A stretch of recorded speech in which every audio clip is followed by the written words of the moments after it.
welcome to the EST Hangout. This is the EST Hangout, and today's guests are...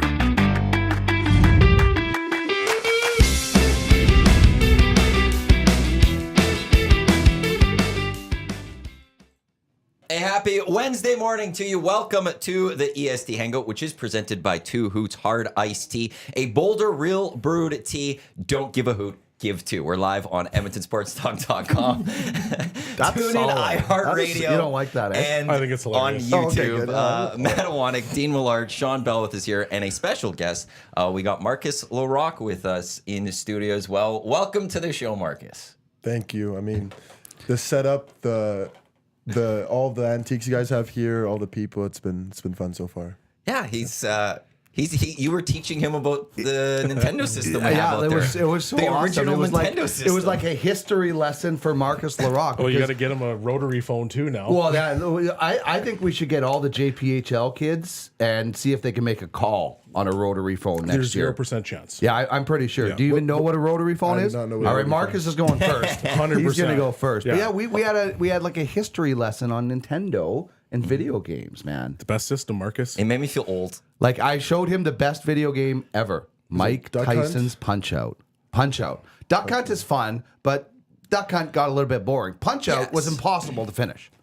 That's Never true. finished That's it. actually true. I never beat Tyson. Ever. Did one of the Barstool guys try to go through it and beat it? Oh, Was it my them? friends, lots of them beat Tyson. I just sucked at it. Yeah. I was not smart enough to realize that it was just all like A, B, B, like a method of the buttons. It wasn't how fast you were all the No. time. It was codes of buttons. But Yeah, it was like an 8-year-old algorithm. couldn't. Those It's systems math, yeah. weren't designed to No. for I bet there's full a cheat. technique. There's got to be a cheat. There code. is definitely cheat codes. Yeah, There definitely yeah. is. See, but for us back at the old place, we had a big stand-up Yeah, arcade you guys had machine, an arcade game. and they had Super Nintendo in it, and that's where me, Dusty, Yukon Jack, and Hernan Salas really played Tecmo Super Bowl. Yeah, that to was which a good I am game, the too. champion, still reigning. I have the Really? trophy at home, and I had the greatest season in Tecmo history. The best Deal part with about that, this, Dusty. The best part about this is no one can challenge you until they bring a Super Nintendo. I know. Right. You might as well just go get a belt right now, custom made. I got the trophy. Parade that thing around. Oh, I got the full. Where we is have it? the full Like, trophy. you should It's have at an home. annual, okay. I will bring the annual trophy. day until somebody's ready Yes. to challenge you. I've been the champ for a long time now. Yeah, How is the trophy not at the office? that's what I'm wondering. Because I'm scared someone's going to try to steal it. It's my trophy. You should put it in your office. Yeah. I will not. You know what? I've been looking at that. I'll have to bring that in now. But it was. I would it be was a putting great that moment. right in Dusty's face all day. We played 48 games each. And what was your We record? played each other 16 times. That was the regular season. What was your record? I lost 48 game regular the greatest season ever that I had. I think I lost 9 games. So you just smoked everybody. I smoked Dusty, or I smoked Yukon and Hernan. I don't think I lost to Yukon in 16 games. I think Hernan I maybe lost to once or twice, and then with Dusty it was like a pretty even split. But Okay. then I rolled through the playoffs and I'm the champ. So Wow. Yeah. you're in the presence of Tecmo greatness. Tecmo Man, greatness. this is Tecmo Bowl nice. was a pretty He has no awesome. idea what It this was is. pretty Yeah. awesome. If you had Bo Jackson in He doesn't know Tecmo Bowl, whoa, whoa, whoa, And we didn't you play know- with that version. You got to explain who Bo oh yeah, Jackson do you know who is. Bo? You don't. Bo Jackson was dual athlete. Yeah, you played baseball, football. Yeah, He was Bo built knows. like your father. Yeah, he was like he was the best athlete. The only thing he couldn't do in the commercial was the hockey. Remember Gretzky's like Yeah. no, because it was a commercial. Bo he played every sport. John McEnroe's like Bo no tennis, and then Gretzky's like no because Bo on Bo no skates. hockey. But you- it was like I don't know. Bo Jackson in Tecmo Bowl was unstoppable. Yeah. you got this guy, and he just would run around. There's a funny It's Family Family Guy. Guy episode where Peter Griffin is Bo Jackson, and like for 5 minutes he just Well, he runs up around. the quarter. Yeah. Because he runs to runs the up the end zone, corner, yeah. comes back, comes all the way Runs back. up the and entire goes, court. "Oh, And I made- Quagmire I'm gonna is go- so mad. I'm going to go score. No, I'm going to come back. Yeah. But then he does it with the, I can't remember which basketball game he does it with. Oh, double dribble. Where Corner he goes three. to the corner. Corner three. Corner yeah, three. yeah, Yeah. Oh, corner 3. Yeah. And that's where Cleveland's all upset. He's like, that's cheating. He's like, okay, I'm going to settle in. And then gets like one basket. He's like, here I go. And Yeah. then Peter, corner 3.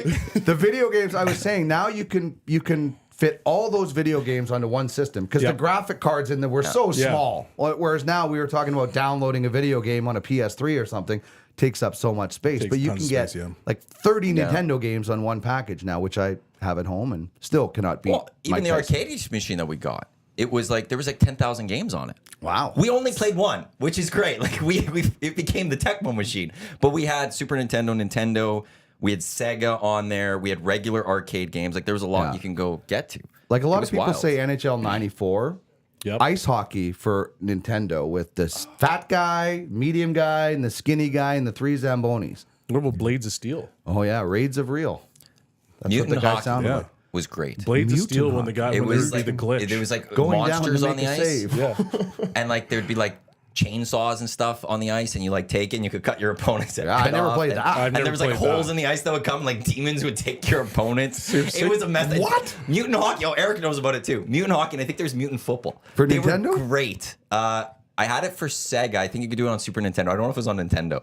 Like Mutant hockey. anything, It was any wild. sport, you just add zombies. Red Dead Redemption, we were just talking about that Yeah, game. what They system made do you a play? Like, zombie are game. you into games? Well, I play on PlayStation 5. I only You're on play 5? like sport games. I mean, I do not know what a Sega is. I don't think I've ever heard of that.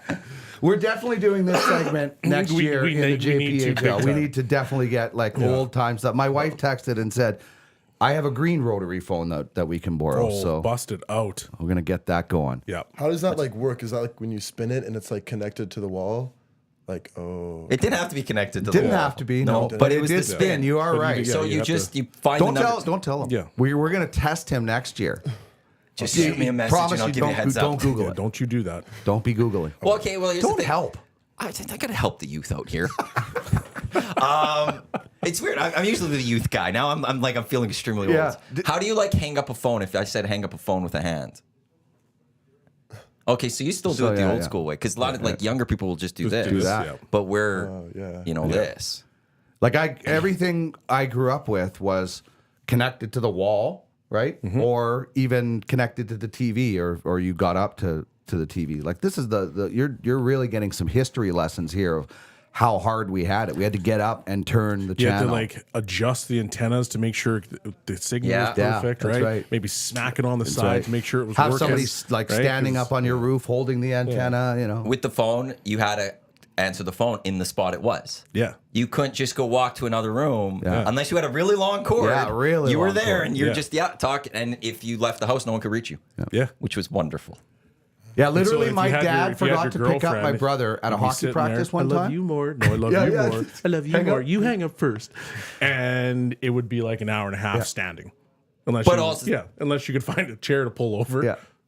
So my dad And the whole forgot to family pick knows up. you're on the whole phone, though. family knows. My dad forgot to pick up my brother from practice one time. He walked halfway home because he was the last out of the dressing room. He didn't have a cell phone in the 80s, and he didn't have any money to use a payphone. I'm not sure you even know what a payphone is, but he literally walked halfway, and then my dad remembered and like picked him up. But that's what would happen. Like now, you just call, "Hey, I'm ready." Yeah. It was My the question is- You hardship. could just text. Was there like a team snap? Like, how do you know what rink you have to go? A team snap? Well, like, how do you like a group message you're saying or something? Yeah. Well, how do you get to the rink? How do you know when your practice is? A calendar made out of paper. What if it changes? What if it's like snowing? What if it's like what if Tough the roads are- bounce. Yeah, You drive there and get it there, changed. yeah. It It's gone. changed It's on you. changed, man. Okay. yeah. There was no like phoning like a Get your pager. Yeah, there was nothing.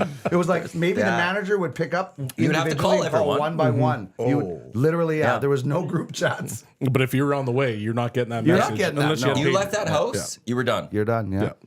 Yeah. You wouldn't get in contact. You could go there and You'd wonder you'd why find out where where's everybody everyone. is. Yeah. But And for then you'd be whatever told. reason, very rarely did things change. Yes. Well, Practices stayed, games stayed. You know, you got your schedule. Maybe you'd had a tournament or whatever, but you would never show up and be like, "Oh, our practice changed to a Thursday." It just didn't happen. Yeah. Okay. So at the start of the year, that's like planning like each Tuesday at 9:00. Pretty much, yeah. Locked and loaded. Nice. Like clockwork.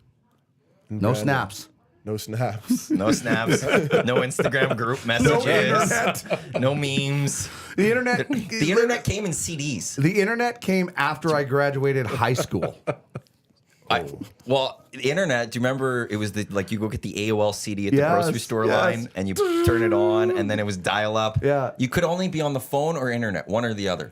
Like, you know, we're going to give them, like, is could- this a this is phone great. call? Is this a phone ring? Or is somebody trying to dial up to the internet, or is this an alien talking? And then we'll see which one he picks. Because it sounds like all three. Yes. But yeah, if I was on the Dial up would internet, mess kids up. Oh my God, yeah. if I was on the internet and my mom needed to make a call, I would have to get off the internet for Or her you to make get a call. kicked off, yeah. Yeah. Or like, yeah, it's Okay, now I'm going 'cause to it really messed blow with your them. mind. Oh, I'm When intrigued. my wife grew up, because she's just a little bit older than me, when she grew up, they had party lines. So that means when she picked up the phone, her neighbor would be talking on the phone because they all shared the same line. Oh, sorry, I'll get off the phone while you're finished. And so how they knew the phone was ringing for them is it would ring twice or ring three. So their ring was 3 or 2. The other person's ring was 1. So that's going, she's just a little bit older than me. So You it's could going like back. stalk people doing that, couldn't Yeah, you? you could listen to other people's Yeah. conversations. People listen to other people's People conversations. did it all the time. It was not, there was no privacy on the farm back in those days. Everybody knew everybody's business because they were listening to everybody's business. And you probably didn't talk about a lot of business because you knew everybody was listening. Where's your wife from? High level. Where's that? Right by the Northwest Territories border. You know Jake Sanderson? Yes. His dad, Jeff, played in the NHL. They grew up in the same town, right up like an hour from the Northwest Territories border. So far, far north on a farm. So like Mystery Alaska, like Just a little bit south of that. Yeah. But far love north. it. You could still develop good hockey players anywhere, though. That's true. You No, they find them. As long as you find these, You just the play athlete can come and- from anywhere. You just play, and as if the scouts watch, they'll see you. Whatever league you're in, even if it's a league that some scouts don't think is a proper league or is proper, they'll find the talent whatever you're in. And that's the greatest thing about hockey, sports. Alfonso Davies, Yeah, local I here, mean, it's he's just- going to go to Real Madrid in the next What a 2 years, story. one of the two. Somebody from Edmonton is going to play at the biggest sporting club on the planet. And if that's not an example of talent will be found, like I'd love to hear the story of the guy that says, I could have made it, but nobody came to watch me. That doesn't happen. Like if there's a good player, scouts go to watch them. I found some of those guys on Twitter. Yeah, oh yeah. I've seen I'm some sure of those there's guys lots on of those Twitter. guys on I Twitter. would have been in the pros if it Yeah. wasn't for that I think injury some of in those junior guys. B. Yeah, I think some of those guys If that used to listen to snowstorm the. didn't hit. I would have got seen and I would have been in the show. So that's why I could tell McDavid what to do. Yeah. That's right. 'Cause Some I of those would have been guys there. listened to why the he's a post game bum. show show when I hosted it. I think they wrote into the post game show. But it is true though. If you're like you hear about was it the Aussie rules football kickers that are getting drafted in Yeah. the NFL and Yep. stuff like that. So if you're talented and you can kick a ball, they can teach you how to kick a football. But it just and baseball players from India and things like that have a cricket background. It's like look outside the box of your local rink and you'll find true talent.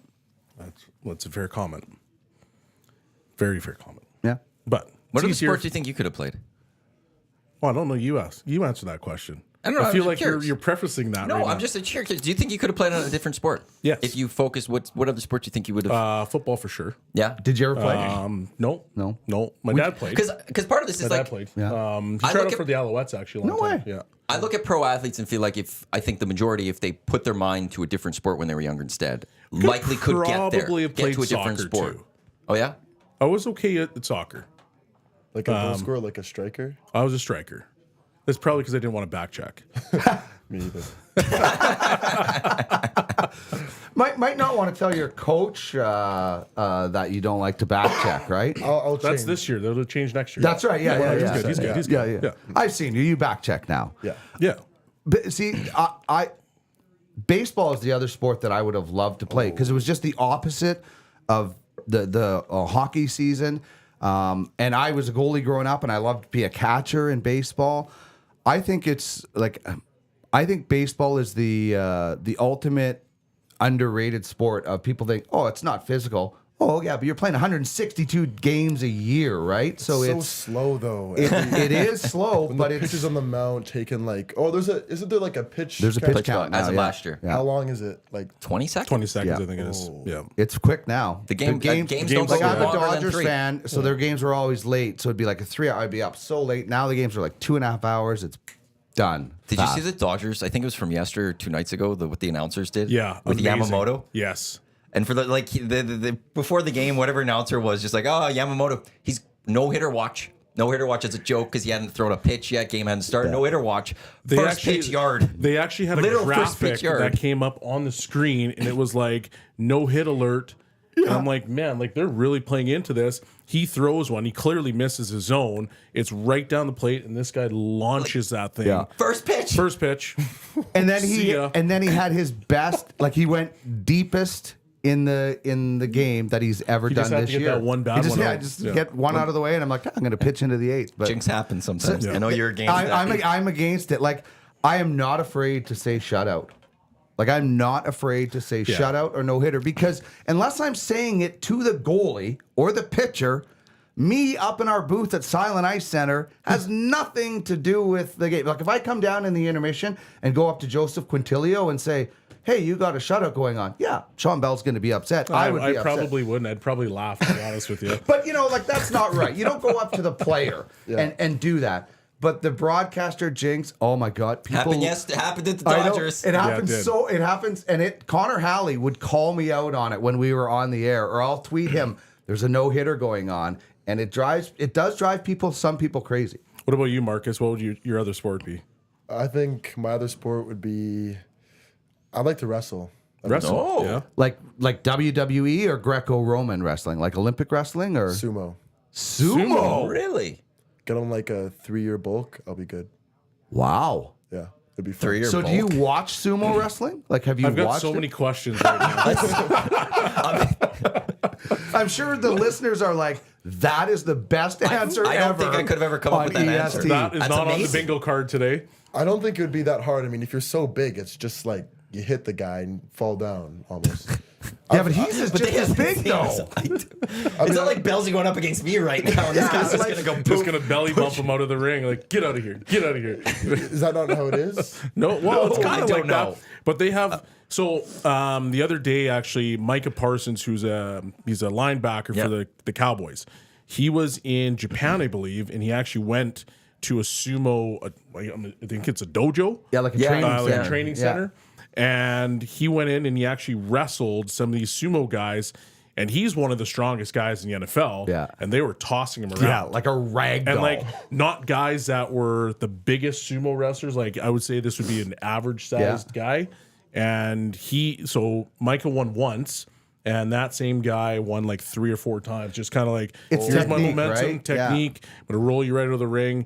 And like Micah was taking running starts at him, and he was just like accepting him. Took all of his force, kind of accepted him, positioned him out of the ring. How much do those guys weigh around you? Like, Good 3 sheets for sure. Yeah, I think you're pushing at least 300 pounds Yeah. if you're in the top. Sumo? Like it's just it's the bulk that they have, but it's also like as you saw, they're so light on their feet, right? Like same as an offensive lineman or a D lineman. It's quite freakish. It is amazing how fast they can move because of their footwork, right? Yeah. Footwork, like speed, obviously quick, fast twitch fibers, but footwork can improve your speed a lot, can it not? Yeah, if I was like, the Dolphins Yeah. and I need to protect 2, I'd be going right down to Japan to find a bunch of sumos. Like, when and is say, that Come on, gonna boys, happen?" let's go. Why wouldn't you? Many wrestlers weigh as You much might be onto as something, man. 330 pounds. In order to become this big, the average sumo wrestler eats up to 20,000 calories per day, 10 times what What's an your average calorie? adult Like, eats. what are you at? I'm not sure. Probably around 5. Definitely not that much. Wow. So that's where you got to start, like, Well, you said packing 3 on. Yeah, years. you're gonna have to 3 years. You're gonna start have to bulk up there, big boy. Yeah, maybe 30 in a day. Could you do that? How many donuts is 30 a day? Well, I don't think they're just crushing donuts though. I think they might be crushing some It's like not the Homer grapes Simpson diet. and like rice and And protein, yeah, Yeah. like Yeah, a lot of a lot of fish, a protein. lot of Yeah. seafood. Creatine. I guess I don't know. I've never figured out training. So we need to get Jeff Kershell in Yeah, here. that's Because right. if anyone Yeah. actually knows, Jeff would know would exactly. know Yeah, what- no, this is how you gotta do it. Here's to get the to a sumo wrestler. diet. He'd be so like, I've never done a sumo wrestler before. Let's Yeah. do it. You know what? If this does happen, though, let us know because we need to make a reality show about it.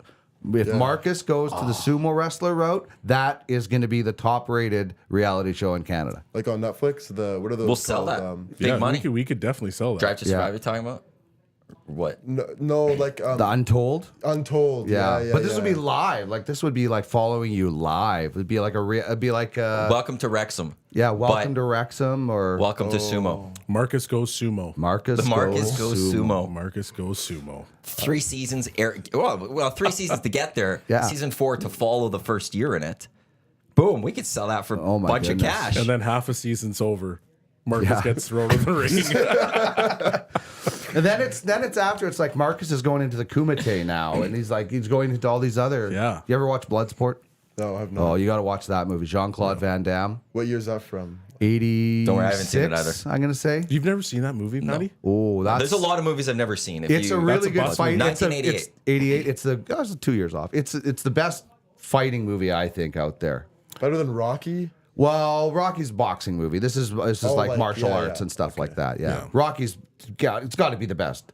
You know what's funny? You've seen Rocky, right? Oh, yeah. I in the U14 championship final for the JPHL this year, Caden Clegg no, was it Gavin Clegg? No, Oh, the goal was the he goalie for Langley. Yeah, Goodness, he was good. he was so good against it. And your team, the HC Edmonton team, Glennie said it. They've got shooters on that team, and he was so good. The 2011 too. Yeah, he was a young kid. I asked him, I'm like, man, you were so good out there. You were like Neo from the Matrix, whatever. He's like, well, I don't know what the Matrix is. I'm like, that's right, you're 12. And it's like I got to keep remembering how young these kids are. Oh, yeah. When you're talking, I make movie references all the time. And here I am making a movie reference Well, to a 12-year-old that has no clue what I'm talking about. We got to ask, have you seen Youngbloods? Yeah, oh, the hockey movie? Yeah. I have seen it. Okay, good. Yeah. Because I don't know how this would go if he said no. Yeah, it's a pretty good movie. That's your movie. Yeah, that's probably an older. I don't think I'd be showing that movie to a young hockey team. No? There's a lot of things in that movie. How about Goon? Yeah, I've seen Goon. You know, my buddy's brother was in that movie as an extra because they filmed it in really? Manitoba in Portage. Yeah, with was Stifler, right? Like that's the guy from Goon. Yeah. Sean William. yeah. That Got guy. the last name. Scott, I think it is. Is it Sean William Scott? Yeah, I think so. Something like that. Yeah. Slapshot. You've seen Slapshot, Yeah, I've right? seen Slapshot. Yeah. To me, Mighty Ducks. Yeah. See, Mighty that's Ducks, it's an age D2, thing, D3. right? That's when I was growing up. That's your thing. Those came out. I and was they were awesome. Youngblood and Slapshot, and there's a team in the JPHL that uses the Slapshot song. It's all right. And I think it might be the North Stars or yeah, something yeah. like that. I thought that was awesome. That's a classic song. Yeah. I got nothing after that. Nothing? Nope. Don't care about the North Stars. Well, no, I'm wrong just with the saying North it's a Stars? good song. Great song. This is interesting. It's a win song. You guys have the Black and Yellow, Wiz Khalifa, right? Yep. So Steelers I have love. That's a very fitting song. Well, for of the course color it that we is. are. Your colors and everything. People so, hate that song now. Well, because you win a lot. That's why. I hate People it because hate the Steelers winners. use it and stuff. There's one song. So the People hate Spokane winners. Chiefs have a goal song, and it's like. Oh, That'd be annoying. Chiefs. And so the one game we lost 7-1, and that song is like stuck in my head forever. And Like it's Canucks fans with Chelsea Dagger, right? Yeah, and Against that's what the I want Canucks. to do, like Or black and the yellow Hawks. now. So when people That's hear it, right. it gives them PTSD. Yeah. Well, it does, I think. Yeah. 2 Hoots me? Oh, of course. In that cup? Yeah. Yeah. You Say when. When? do you have a goal? Like, would you have a goal song? Or that what's that Mac Miller song? Knock, Archie? knock? Oh yeah. That was pretty cool. Yeah. Did you come up with that? I did. It's a good song. Thanks, buddy. You picked their goal songs. I picked the goal song. I like it. I like it. It's pretty good. This is the EST Angle presented by Two Hoots, Matt Iwanyk, Marcus Laraque, Shawn Belle, Dean Millard with you here. A reminder, we will qualify someone for the VIP table to the Friday of the Great Outdoors Comedy Festival, which goes July 12th through the 14th at Kingsman Park. That Friday, all VIP tables are sold out. Some limited general admission are still available. It features Andrew Schultz and Shane Gillis. Saturday has Kevin Hart. Sunday, Burt Kreischer and Whitney Cummings. For tickets, greatoutdoorscomedyfestival.com, but we got qualifying for the VIP table for the Friday with Schultz and Gillis coming up later here on the Hangout. Laraque, the official beer of the Great Outdoors Comedy Festival in Edmonton, and that will feature the 6 o'clock lager. I want to get into Marcus shortly here and just your career and what's coming up with some news from the NHL, which I find very interesting. The 2024 Ted Lindsay Award finalist for Most Outstanding Player as voted on by the NHLPA. Here are the 3 finalists. Hart came out yesterday. It was Kucherov, McKinnon, McDavid.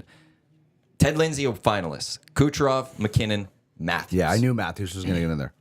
No McDavid by the players.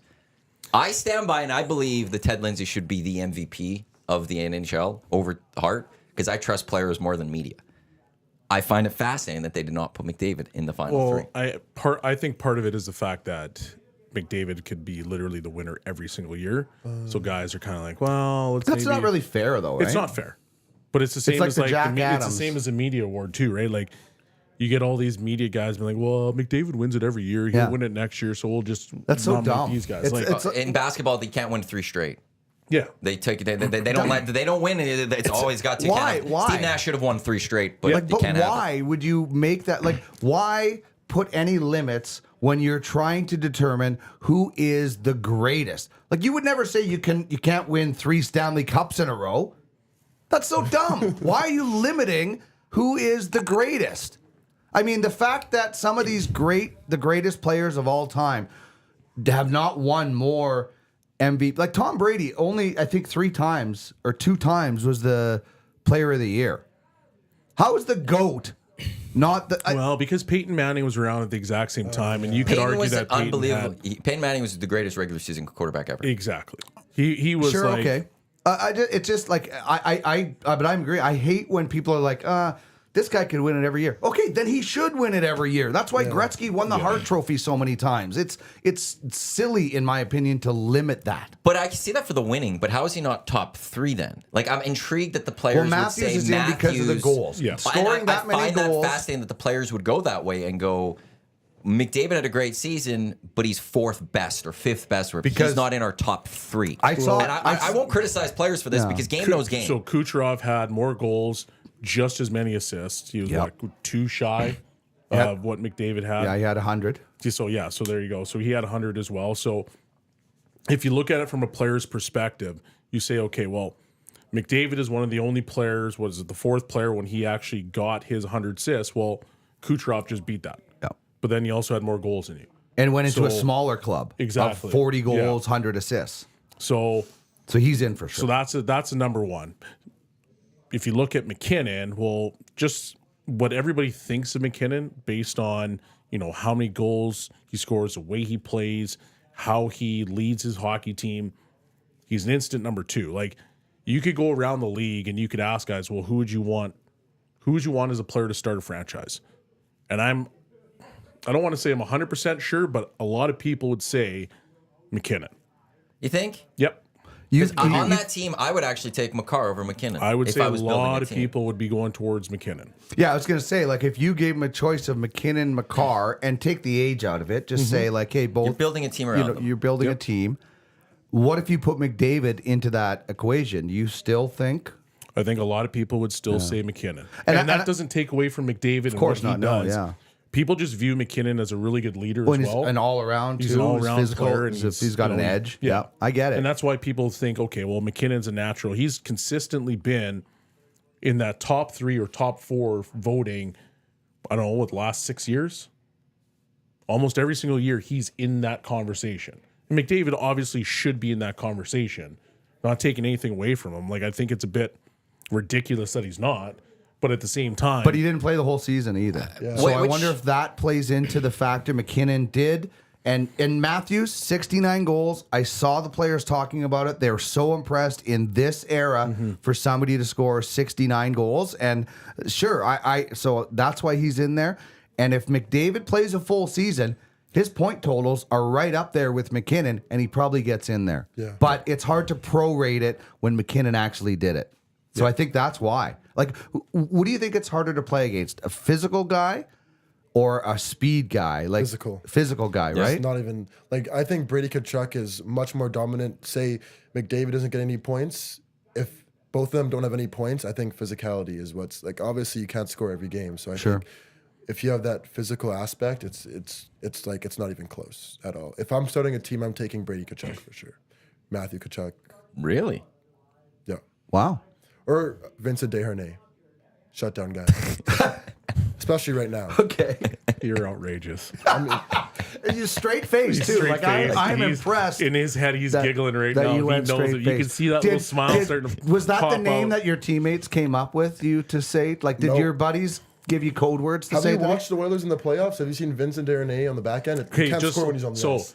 You're gonna tell me right now, Marcus, What? that if you were starting a franchise, that Vinny Desharnais would be one of the first guys you put on that roster. One of them. I mean, like, he can't What'd you score have when for he's on the ice breakfast right now. Cereal, I think. Yeah, Was it add protein mixed with 2 Hoots? Yeah, he's a good. But you wouldn't take Ekholm over Desharnais? McCarr? You can't Cale score McCarr? when Desharnais on the ice. He's Doughty? 6'7". Hedman? McCarr's the guy for me. I would start a Hedman? franchise around If you were McCarr. talking about Yeah. physicality, and you're saying, I take hey, like, McDavid easily. you can't go The only around thing is the somebody. defenseman Like, part. don't think We Hedman saw would be what one Chris Paul ahead could of do with it. You know, Vinny. that's I mean, Vinny's young too. How old is he? Like He's like a 20? third pair just guy. like You know that, 27 or right? something. Yeah, but he shut down the LA Kings for sure. I don't So, think- like, It's if you the LA were in Kings. looking at the dynasty of the Oilers, you Victor take Hedman. Lee Foglin over Paul Coffey? Aaron Ekblad. man, Charlie McAvoy. that's a tough. What are you question. teaching in your locker rooms there, Belsky? He wasn't in my locker room. I think he's a good player. I mean, Yeah, no, Good. I agree. But there's like you could find, and this is no offense, but you can find third pair, fourth, third line players a lot of places. It's hard to find a number one pure There's defenseman or yeah. There's 32 number one defensemen in hockey, but there's not 32 number one true defensemen in hockey. but he, Like every team Yeah. has a number one, they have to, but there's not 32. Not of all those. number ones are equal. No. Right? Like Yeah. your number one guy has to play in every situation. You got to be able There's to throw no, them out. Foxes and the McCarrs and stuff out there. Yeah. They're not. There's not a lot of. So do you want to walk that back? Do you want to walk that comment back? You have opportunity to. Okay, basically, if you had to rank the top 5 defensemen in the NHL right now, Go. would Desharnais be in there? Go.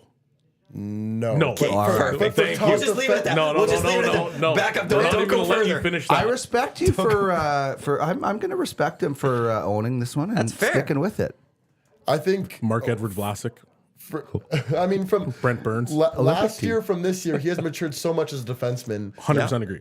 I love that you focus on that guy and you see past I kind of like that. He's not going with the status quo. He's looking at other guys that do things of value. dirty work. I like that. Yeah. I'm impressed. Machine Gun Yanmark. Marcus is a Vinny guy. I like it. Stand strong, Marcus. There you got some go. love The in there. fans you go. are with you. You got some stuff there. Well, and he's a bit of a cult hero, right? Vinny Desharnais in Yeah. Edmonton. Like it's a great story. He's starting to get he's got there, a bit yeah. of a It took a while to get to the NHL. Yeah. He's French that's too. true. He's Yeah. French, yeah. and he's Is there a bias there, Marcus? No, Because he's French? maybe a little. do you bit. speak French? Yeah. Yeah. Oh, nice. My grandma, she can't speak English. She can only. Oh, speak okay, French. that's good then. Yeah. So that's good. To the award, the Hart, Ted Lindsay, I do feel like it kind of can work out perfect if they go by the definition. Yes, 100%. Yes. Because Ted Lindsay's the best this season. And I think McKinnon had an amazing season. I Yeah. could go with he had the best season. Over Kucherov. I'd go over Kucherov. 40 goals, 100 assists. I think what Like, McKinnon carried it. Like the McKinnon club at is home had his small. amazing this home record. Like really good in the West. I don't know. From a historic standpoint, Kucherov had the better Yeah. season because he puts himself into the smallest. Yeah, like It's not just all about the points and all was that. in No, a it's club. the You're- same you're as right. like the You're extra. right. It's the Yeah. extras that come with it. But that's Ted Lindsay. But even if it's Kucherov, okay, fine. Kucherov, best player this year. Okay. The Hart Trophy is who's most valuable to your team. And because McDavid missed the start of those few games and had that rough start where he wasn't McDavid, we all sat there and said there's something wrong with him. Look at Kucherov's But point totals look where the Oilers were. compared Yeah, to they In were the hot. seconds. They were hot garbage. They were at the that last time. team in Okay. the National Hockey League. McDavid turned it back on, and what did they become? So if you actually go by the definition of most valuable to your However- team, I still think it's Kucherov. when McDavid wasn't playing and when it wasn't there, it was shown that the Oilers are actually trash. Look at Okay, the amount but of you still points. think it's Kucherov. Yeah, I'm going Kucherov. to give you this one before I let you finish. Sure, yeah. Ekholm at the same time wasn't where he was supposed to be. So the Oilers, they were bleeding chances. So I understand your argument, and I think McDavid is a massive piece of this puzzle. So once again, not taking that away from Connor McDavid, but I think it was a double-edged sword there because Ekholm was out. He's their best defenseman. And when he wasn't out, but he wasn't playing where he should be. He was hurt. All of a sudden, Bouchard didn't look the same. The goaltenders didn't look the same. Just going to throw that out there. And that's fair. Playing devil's advocate. Even at the end of the season, McDavid missed a few games. Like, they had that big game against the Canucks for the Pacific Division, and everyone wants to throw it away because the Oilers didn't have McDavid. They'll say, we didn't have McDavid. And that's why they lost to the Canucks and stuff. A big game for the Pacific Division. Didn't have McDavid. Couldn't beat them. Like, we've seen this season what this team is like without McDavid. It's not good. But here's the thing. If the definition is most valuable to your team, we've seen it this season, the difference between having McDavid and without for the Edmonton Oilers. But we've seen it before where the definition of most valuable to your team meant Taylor Hall won the MVP 100%. because he had so much. McKinnon should have gone had that year. 54 more points than Braden Point. And Braden Point had 90 points. Kucherov had 144 points. He had over 50 points more than the next guy. Most outstanding player, Ted That's Lindsay. why he gets it, because he was he was so much better than everybody else on his team. That's why. But that's a good hockey team. We don't know what the team would be like if Kucherov wasn't there. Whereas the Oilers, we saw what they're like without McDavid. That if the voters want to go based on pure definition, which they don't, and this is why I say Ted Lindsay is my true MVP. But if they want to go by true definition, most valuable to your team, we saw this year what this team is like without McDavid. And we saw what this team is like when McDavid is there. I think there was more than not McDavid. And honestly, this could get me into a lot of trouble. But if you could never trade the Messiah twice. Like I've already traded Gretzky once, so you could never trade McDavid in Edmonton again. But if you were to trade McDavid and keep Draisaitl, I know this is blasphemy, you would get so much. You would get easily your number one defense. I'm just saying, if you were to trade, yes, you would. If you were to Oiler trade, fans, he's just kidding, by the way. No, I'm saying he's just kidding. We're gonna get over for today. Thanks for tuning in. I'm saying you could trade McDavid and still have Draisaitl and all the pieces because Draisaitl is so good. Draisaitl is Messier. The Oilers won the cup with Messier. Draisaitl is that good, man. Yeah, look at how he will be in the. The Lightning have a lot of great players too. I'm just saying you could take McDavid off this team, make a trade, and this team. He's just kidding, Oilers fans. You could do that with Kucherov. We could do it with Kucherov, I think. Not now. You're not running with Stamkos anymore. Kucherov Stamkos is the gone. guy. Yeah. There is no Draisaitl there. Okay, maybe this season. Point The is years not in the Draisaitl. past- There's no way Draisaitl has the leadership that Messier had, though. Not even close. And You don't think so? No. His body language, or actually, Knoblauch fixed him a little bit, I think. Yeah. Well, I don't think anybody's the leader that Messier is the greatest leader of all time. So it's pretty. It's. But you're right. He might not be able to. I think Draisaitl though is a guy that can be like grab your teammate by the collar and say, "Hey, what's going on? What are you Which guys? one are you looking what are you at? guys doing here?" Just the McDavid 97 comment. Well, McDavid 97 says, Dino, your drug dealer's number, please. But then Nash goes, JC Iwanyk with the face emoji. So, I'm just saying. Oiler fans, he's just kidding. Okay, But Draisaitl is so good. Like well, actually, I Draisaitl don't throw in with the argument that when we. you wouldn't trade McDavid, but I'm saying there have been moments when McDavid has been out of this lineup over the years where they're fine because Draisaitl picks up his game. It's like when Crosby's gone away a few times in the past with his concussions. There was that one season where Malkin won the Hart. Malkin was their because Conn he Smythe winner stepped in their up first and cup. he went for Malkin won the Conn Draisaitl Smythe. has the ability to step up, and because he has that physicality in his Could game. he do it for 82 games? I don't think there's a team in the NHL that has as good a number two as the Oilers do. I agree with you. Like I'm serious. I think you take McDavid off of this team. Draisaitl is still one of the best players in the league. Yep. And this now I would say he's a top never five want, player like I still. said, you never trade the Messiah twice. It'd be the dumbest thing ever. But my point was Draisaitl could lead this team if McDavid, whatever, knock on wood, left or whatever. I think you're still okay and still in a good position.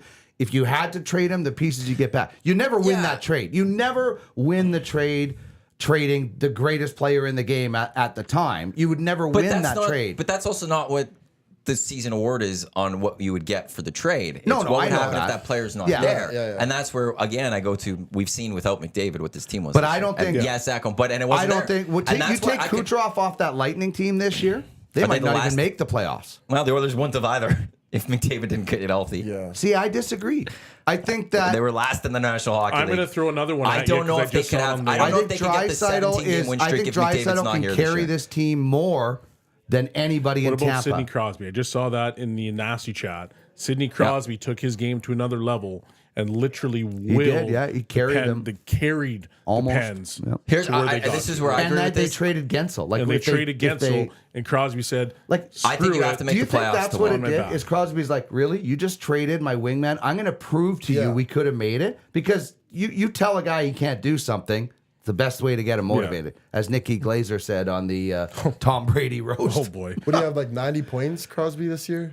As like something like that? that was the most goals he scored, right? Yeah, like since he had 50. his career. Yeah. So you to could me- argue that Crosby could be into it based on the fact Yes. that best goal total of his Yep. career, that they traded pieces away, and that Yeah. at the same time while they traded pieces away, he literally said, "You guys are on my back. I will carry you to where you need to go," and they just missed it. I believe though that you have to make the playoffs to win an MVP. I would agree with that. I Like, don't I think like because the goal of a regular season Yes, is is to to make the get to the playoffs. playoffs so that you can try to win a Stanley Cup. So now you if can't win the Stanley okay, Cup so if you don't make the then- playoffs. So if the Pens made the playoffs, does he I would have a become lot your more number? time. Does he come in For the which top one? three No, as how- an MVP? For Hart or Ted? Well, it can't be I don't the personally like care. you. Well, because I do think of them differently. But you couldn't. Crosby finished with Because of 94 the definition, points. Hart Trophy 94 being Yeah. points. It's a good season. most valuable to your team. That's which what I then think it would is. have the conversation. I could have that conversation. Crosby being in my top 3 for the Hart. Yeah. Yes, but not the Ted Lindsay. No, because Yeah. that's the most best season. Yep. And I'm sorry, I can't say Crosby had a better season MVP than tier. But you're McDavid, right. Matthews, Kucherov, or McKinnon. MVP If Crosby drags them into the playoffs, He then could, to me, Then if he's- he was he the should be final in that 3 top for that three. Hart, He's I in wouldn't the have been running. upset by it. I at think all. they should have been in the playoffs when the Capitals snuck into the playoffs with an empty net goal when it was tied. I mean, I know the Flyers needed 2 points, but I think the Pens should have been in the playoffs over the Capitals for sure. well, I know Gary Bettman was praying. He had to been praying that Yeah. the Penguins would get in. So you get Crosby into the. in the playoffs. In the I was postseason, hoping the right? Red Wings, just Really, for eh? them to finally get back in. Steve Yzerman, him and Joe Sakic are 2 of my favorite players ever growing up. I love that Yeah. he built Tampa to what they were, goes back home basically to go turn around the Red Wings and to What- see them taking their steps and progressing. And if they'd made the playoffs, I don't know. There's something that's an iconic So franchise. do you want to see that- Stamkos go there Oh, I to didn't keep think that about light that. to keep the Eiserman I didn't think about that. free agent? You want to know something? That's not a Y? bad move for the Red Wings. Stevie Y is going, or Stamkos going to Montreal. You think, think so, eh? Montreal? I don't know. I'm just throwing that St. out Louis? there. Hot take. St. Louis connection. Yeah. Yeah, but he's, Think about like, where he's from those- the Toronto area. I think don't think, about can where you- those can you go Lightning guys play- went. Can you go play in Montreal if you're from Toronto? Absolutely. Why? Grant Fuhr played for the Flames, man. He did Yeah. after Edmonton? Yep. Yeah. Marty St. Steve Louis. Smith played for the Where Flames. did he go? Oh my. Those 2 guys combined on the most famous goal. Matty Montreal. Smead. Vinny Lecavalier. That's right. Yeah. He's I forgot Montreal- the Cavalier was there. So you can go anywhere, man. I don't. And if you have a guy Yes. there that is Yeah. comfortable, like Eiserman or St. Louis or whatever, I also he's staying in Tampa. You got a young team. yeah, needs a he little bit might of want to veteran stay leadership. in I Tampa. think Tampa would do it. How? Tampa. He's gonna take less, Look at maybe. look at the guys Tampa has jetted to win. They are fully comfortable saying thanks for the memories. There's the door. We're gonna win, and that's sports. Yeah. That's a business. You know, Father Time is undefeated. Everybody gets older slower. But there's also those players that sometimes you have to keep around. Ovi. Like Ovi. Ovi, Yeah, you can't let him okay, go so is, places. is Stamkos in the same For the Lightning stratosphere as franchise. For the Lightning, Ovechkin? he Yeah. is. for their franchise. It's like because I like But really, for the franchise of Lightning, I'd say so. Yeah. Yeah. they so he's more than the guys like the Richards that they let go and after they won cups and things like Yeah. that Yeah. because he was a number 1 pick and all that. Is Number that- 1 pick. So it's led them worth- back to success. How many it's- Stanley Cup appearances it's did they worth- get? 2 titles. So what would if Steven Stamkos wants a number that is going to mess your cap up? It's worth your legacy. I mean, Tom Brady went to the Bucks, man. Guys leave all the time. Also, Gretzky, it was not an Oiler for his whole career. Lakers kept Kobe, and they were miserable and a terrible franchise for a number of years. Sure. But you can't let Kobe go play somewhere else. But I don't know if Stamkos. I don't know if Stamkos with your is in franchise that. and your fan base. Like I'm looking at him for that franchise. I love him, but I don't know if he's Crosby, Ovechkin. I don't know also don't Kobe. think I just on the outside looking at his standpoint, I don't think he's a guy that also then handcuff his franchise. Really? He's got pride and he wants to get paid. Yeah, but like What was he paid last year? 8, I think. Is he taking 4? He's not taking a hair that much of a haircut. I thought he was 8, something around what that. else would he get somewhere else? He could probably get 6 somewhere. Depends on where. Okay, so now, but we also know Tampa and Florida, the state tax is less. You Sure, could take yeah. instead of 6, you could take 5, Maybe. and you're balancing it out. Yeah, I just don't know if like I love 8.5 How was much? his cap hit. 8.5. Yeah. Yeah. So I love when guys can finish their whole career with one team. I think it's really cool. He's only 34. Only 34. He's still got a few more years. Like, you realize that we're not talking about everyday retirement, right? Like 34. That's young. How old are you, man? 33. That's why you're saying it's young. That's why you're saying it's young. He's not in his prime anymore, but I think this is a guy that can still produce for 3 more years. Yeah. For at $6 million? Would you pay him 5? But he probably wants a 4-year deal. I'd do 5 by 4. If I'm the Lightning, keep my icon around, keep my captain around. He's not taking 5. Why wouldn't he? I bet you he wants at least 6. And then again, the cap situation, we've seen it with the Florida people. They've taken less to be there. Yeah, I get it. So right there, 6 everywhere else, that drops down at least to 5 And so you want to pay Steven Stamkos $6 million until he's 39 years old? Is that what you said? No, he's 34, so 4 years is 38. I thought you said 5 million. Sorry, by 4. 4 years. I Sorry. should have So flipped till that, he's 38. Oh, yeah. So 38-year-old Steven Stamkos. 3 years will be great. The last year will be crap, but also the cap's going to shoot up. Cap's going to start shooting up. The money you're paying for Stamkos won't be that big. I'll make you a friendly wager. He doesn't So end if up you back take in Tampa. Stamkos at $6 million, you limit the opportunity for them to bring in potentially 2 $5 players, one $4 million, one He's $2 not signing million, for 5. 2 threes. So that actually improves your hockey team. So do you actually want to go out there and try to sign Steven Stamkos? If you sign him again, it puts you right back into the same boat. You're a perfectly fine team, but you're not a cup contender. You don't have the cap space to go out and unless there's LTR, but They're not you don't afraid have to do that. You don't have the cap space to then become that Stanley Cup contender. And what you would have to do with your roster to try to get It just hurts there, you too much. And it hurts you. Yeah, he's And great. it jeopardizes your Awesome. future. So do stuff you with pull Kelly. that 8.5 out of there. Yeah. And then all of a sudden you say, here's like potentially 3 players. That's here's 2 right. players. I think for Tampa, you have to do it, but I could understand why they'd want to bring him back. But if he comes in at 4, we're probably having a different conversation. Of course, yeah. But if the number starts at 5 or 6, I don't know if they can do it. If you're Stamkos, you probably want to chase it a little bit more, no?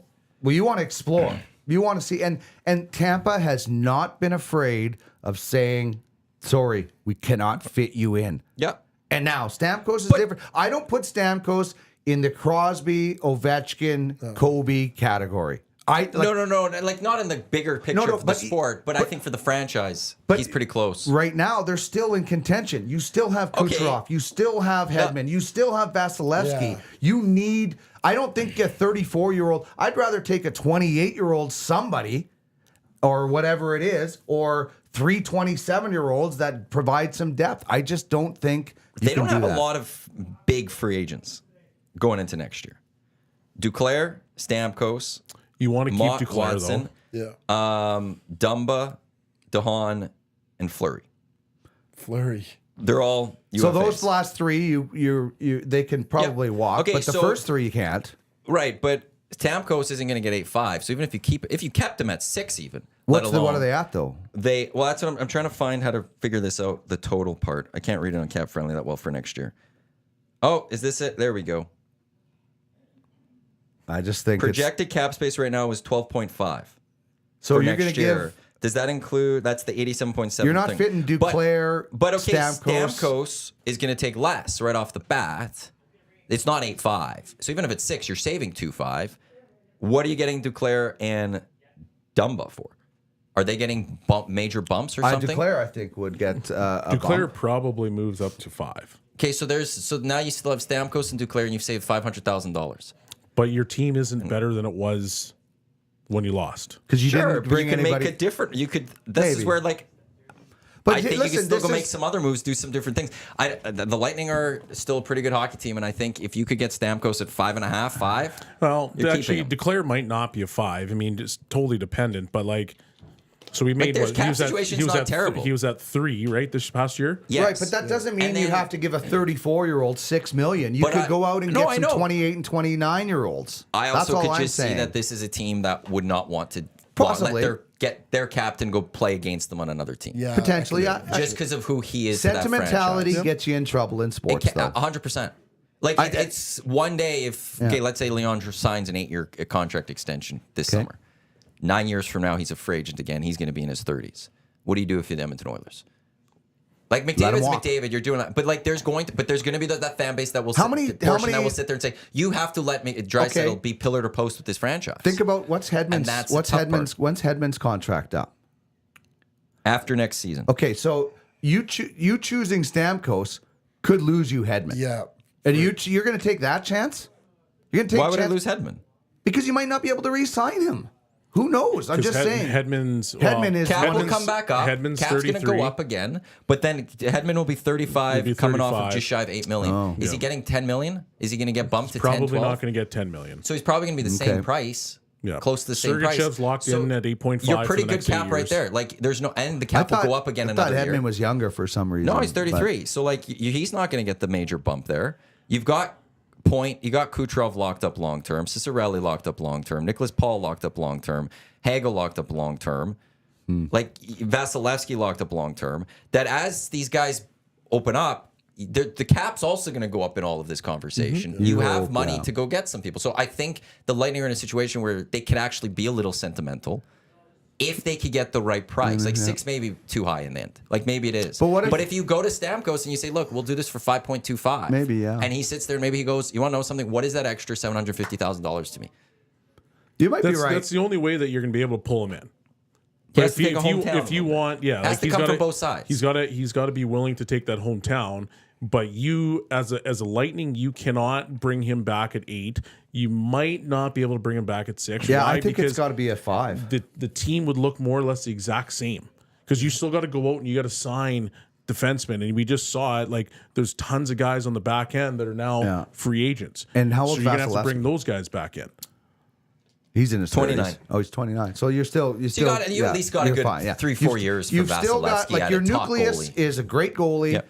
Kucherov and Hedman. Like that's you're still down the middle. Like your 3 pillars or whatever it is. Your forward, defenseman, goalie. You're still good. The question is, do you go out and get a 28-year-old to add to that, or do you bring back the 34-year-old? Like that's But the the that's other gonna be part the to that is replacement? I don't know. And who's the that- free agents? Yeah. Can you go get that 28-year-old? Because the NHL free agent list usually isn't that strong. Yeah. So I'm you just got saying, but Stamkos. What did it's a- Stamkos score this year? It's a crossroads moment for the Lightning to be able to say, do we keep going with our guys and hope that there's a rejuvenation or something, or do we say, boom? Stamkos had 81 points in 79 games this year. He had 40 goals. Yeah, How do you that- replace a point a game player that easily? You in free don't agency? replace it, but the money that we're talking about for a guy that scored 81 points puts us right back into the same conversation of, hey, Yeah. you're probably an $8 million player. That's what you deserve based on the numbers. If you bring Stamkos back at $8 million, Well, it won't be 8, but Okay, so Well, but is anyone paying him 8? but what if you go That- out that and you're- say you're maybe not you're doing not there's not an 81, there's not a guy out there that's 28 or 29 or 27 or whatever it might be that had the free 81 agency. points last year, but you put that guy on the Lightning with those players, maybe he does put up 81 points. I mean, I don't think a lot does he of go to guys saw Chicago? Kunitz or That'd be- Jake Gensel like becoming these, superstar players or first line players a lot of times. I mean, Sidney Crosby got Chris Kunitz on the Olympic team because they had so much chemistry. It's not always so maybe you take a guy that was on a second line somewhere else, you put him on Tampa to replace Stamkos, maybe he fits in with those guys. I don't know. It's a gamble, but it's a gamble either way. Like a Nugent Hopkins. Yeah, but I think Nugent Hopkins comes in with a little bit more pedigree. I'm like a Kunitz and a Gensel. I don't think were household names until they got onto the line of Sidney Crosby. Yeah.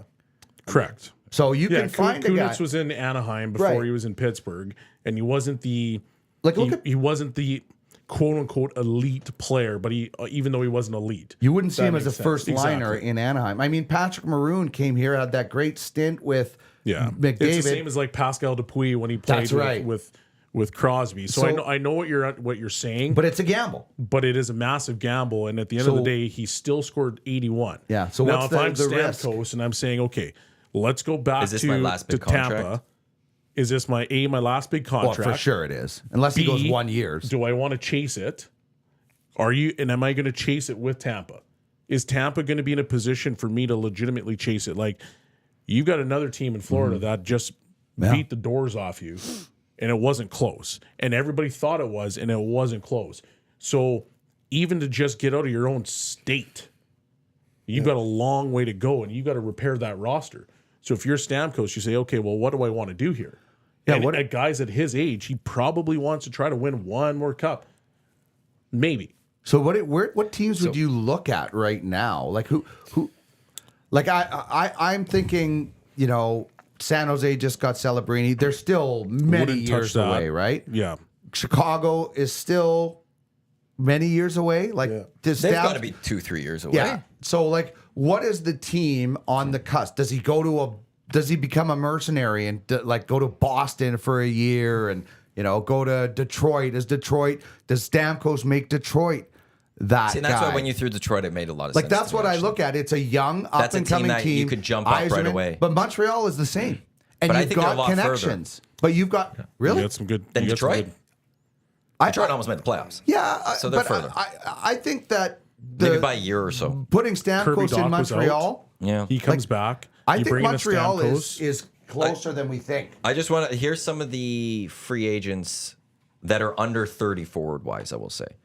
You got Sam Reinhart from Florida, Jake Gensel, he's 29, Anthony Mantha, Tyler Bertuzzi, Teravainen from Carolina, Varane in St. Louis.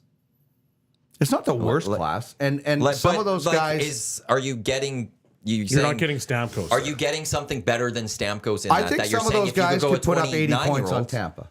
Gensel, some like who- So, but are any of those guys going to come in sub 6 even or something? But I'm okay paying a younger guy a little bit more too. So, yeah.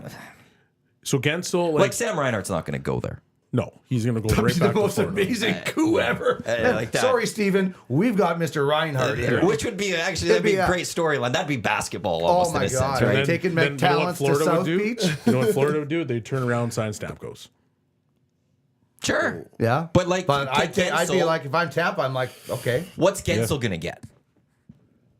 But okay, would you So rather now have cap situation, I would rather you're only get- going to get one player for Stamkos' money, whereas if you Stamkos, you still, because of the cap situation, he's not gaining. You actually have a couple bucks to maybe go get another player. But I think some I don't of think those you're bringing guys- in two guys by getting rid of Stamkos. You're bringing in only one guy. Well, you could bring in one of those guys and a third or fourth line guy. But they're going to make more than Stamkos. Yeah, but they're younger. Right, And I think could be they're just as productive. But you don't have the money then to go get that third line, where you could bring Stamkos in, and you'll have that money to get the third no. line or more. Because if Gensel's going to Well, take you think 8, Gensel's getting 8? well, I don't know. No That's what way. I'm throwing out there. What's Gensel going to get? I don't. I think you could get Gensel on a similar contract that you want to get Stamkos on. Okay. So then Because that's Gensel looks fair at the enough. opportunity of the people he could play with. I'm saying I think I might rather have Jake Gensel and another player than Stamkos and another player at this stage of their career. Gensel's going to go to 8. That's more than Stamkos. I think so, eh? Well, he had 77 points. Yeah.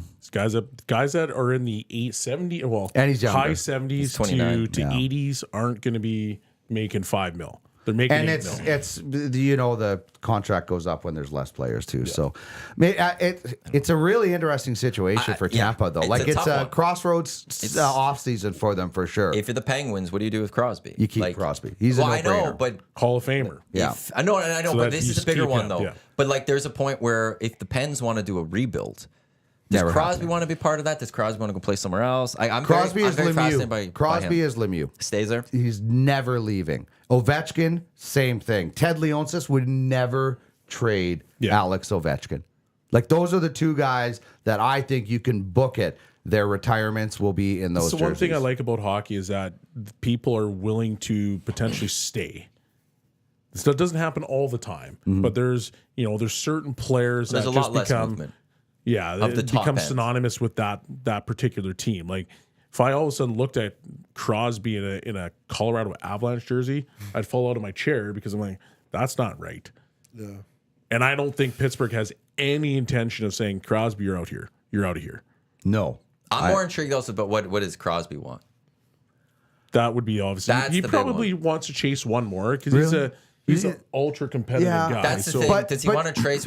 Or is there a point where Where? he then goes? Also, you want to know something? Pens aren't going to be good. I don't want to play somewhere else. I've won everything. Am I done? Is this now a good time to be like, you want to know something?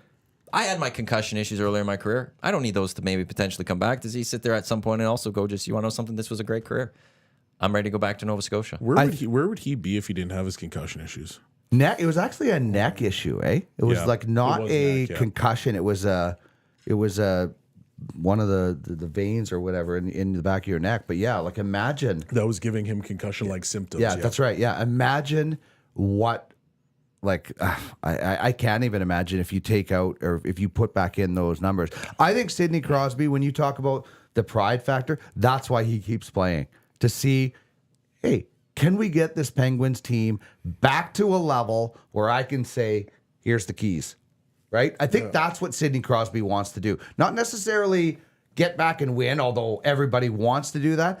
I think Sidney Crosby wants to get this Penguins team back to where they were when they were perennial contenders. And then, okay, I've taught everything. I've passed on my knowledge. These guys are ready to take the training wheels off. I'm done. Whether that's in 2 years, 3 years, obviously, I think Sidney Crosby's a lot like Wayne Gretzky. Like Wayne Gretzky in his final game probably should have had 4 assists. Like he was setting guys up left, right, and center, but he just knew he couldn't play at his level. That's Sidney Crosby. Sidney Crosby could play at a high level, but does he want to play at that level? These guys, Gretzky, Lemieux, Crosby, the generational players, they have a level that they look at that's higher than anything else anybody else gets to. When they drop down to mortal status, it probably feels weird for them. Who are your favorite players watching? I like watching Brady Tkachuk. Yeah.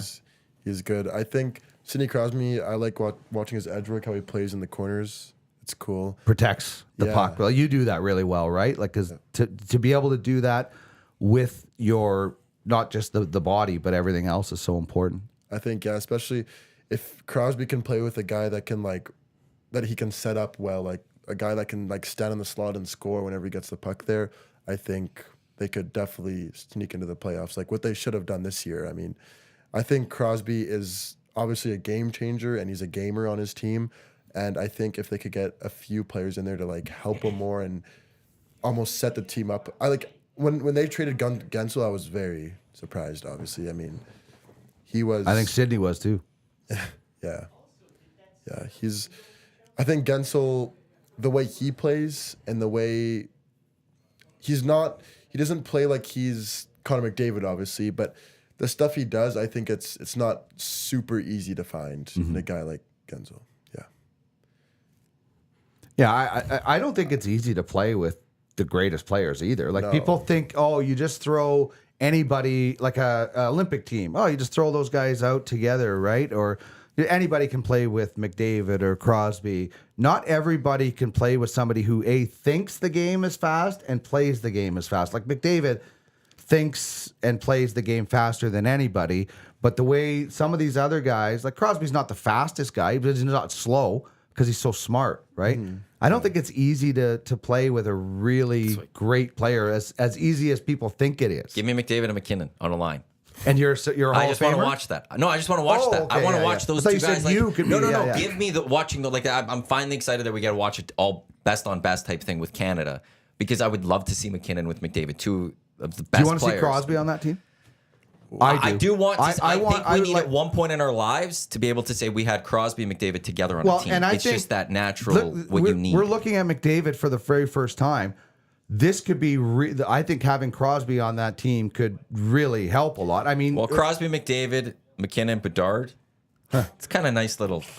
the '87 Canada Cup was what made Mario Lemieux the level he could get to because he played with Wayne Gretzky and learned what it was like. And I think Mario Lemieux would tell you. So I think having that one Olympic or international experience with Sidney Crosby, for a lot of those guys, like, I mean, everybody could learn so much from that man. Marcus, would you rather see Crosby and McKinnon together because they're like buddies? Or would you rather see Crosby and McDavid together? I'm gonna say McKinnon and Crosby. Why? I mean, when they train in the summers, all the stuff they're from the same town, right? Or Yep. The same. Yep. Yeah. I mean, I feel like their chemistry would be on a different level that the NHL hasn't seen. Okay, so then with that being said, would you ruin... Well, I don't think you'd ruin it because I think there's a lot of good players in Team Canada, but would you load up a first line to say Crosby, McDavid, McKinnon? Oh my, that is a. Depends what the score is. And then you let everybody else kind of figure out what they need to do. I would split up. The 4 into duos, which is Bedard, Crosby, McDavid, McKinnon. Or would you go Hyman? I would want them in 2 twos and 2s. Would you go Hyman, Yeah. McDavid, Bedard? And then Marchand and Crosby are great Crosby, together. McKinnon? See, we got a text saying Are you bringing Bergeron back to? No. Canada has no goaltending, alarming really. I don't think it matters because I think Canada could score. We had Jim Nill on our show, who's going to be doing a lot of this stuff Jake for Team Canada, and he's mentioned Skinner, Aiden Hill, and Binnington. It's not terrible. It's not terrible. You're not. Didn't mention Jake Onger? No, Wow. Was it Onger? Oh, is he American? I think he's American. I think he's American. Oh, he might yeah. be then. Because Yeah. I think the Americans have like their logo. Well, Hellebuck and Ottinger, I think, would be your 2 number 1 goalies if you're the States. Yeah, he's American. Okay, Yeah. then yeah. So, like those are the 3. I don't think there's a But, lot of yeah, other I- ones. I- don't think it's that bad. I don't and think then they you need have to- you have a really good defense, I think, for Canada. And Look then they're going to score goals. Like Look at we the talk last about- Olympics. Look at the last Olympics, how that defense for Canada, they could have almost played without a goalie, it seemed. Like they were so strong, man. And I think it's kind of like Stuart Skinner. Stuart Skinner doesn't have to be the Conn Smythe winner on this team.